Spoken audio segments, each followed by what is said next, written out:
morning! We are the Group 9 from Yung 11A St. Agustin. What is poetry? Good day. Our discussion is all about poetry and its other functions. According to 21st century literature from the Philippines and the world, poetry is said to aspire to the condition of music, hence its rhythmic quality. Aesthetically, it employs figurative and symbolic language that makes it susceptible to different interpretations. The interaction of these two aspects of poetry explains why genre is still very much around. As a matter of fact, poetry has responded to change in more ways than one, including its integration with old and new genres. Poetry's traditional lyricism, for example, is still very much evident in popular moods of expression such as the song, which weds symbolic and figurative language with music. Poetry. What is poetry? Poetry is a verse and rhythmic writing with imagery that evokes an emotional response from the reader. Mina Royce defined poetry as prose written. If fiction, if concerned with plot action, poetry is that distilled, thoughts, word, and language. Poetry works via suggestion, implication, and ambiguity rather than straightforward communication. The art of poetry is rhythmical in composition, written or spoken. Poetry is for entertaining and exciting pleasure by beautiful, imaginative, and elevated thoughts. What is hyperpoetry?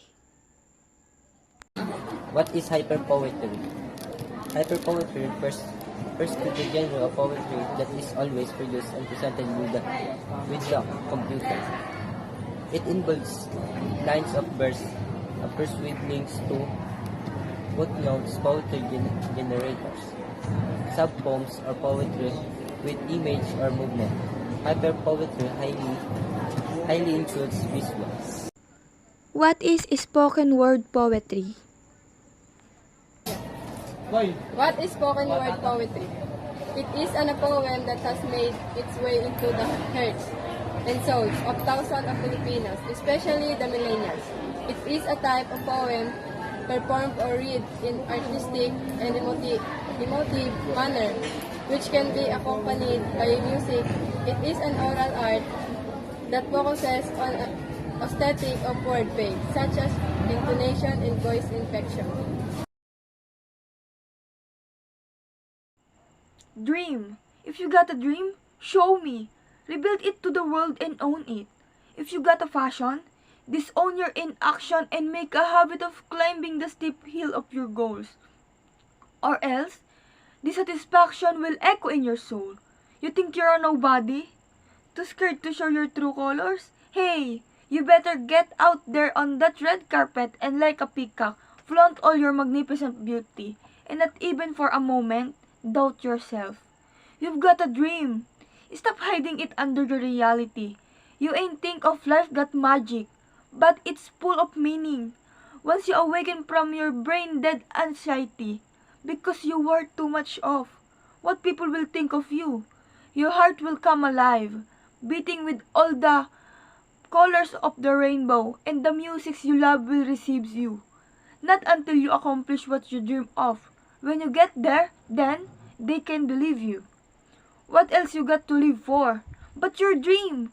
It's your purpose and its responsibility to make your dream a reality.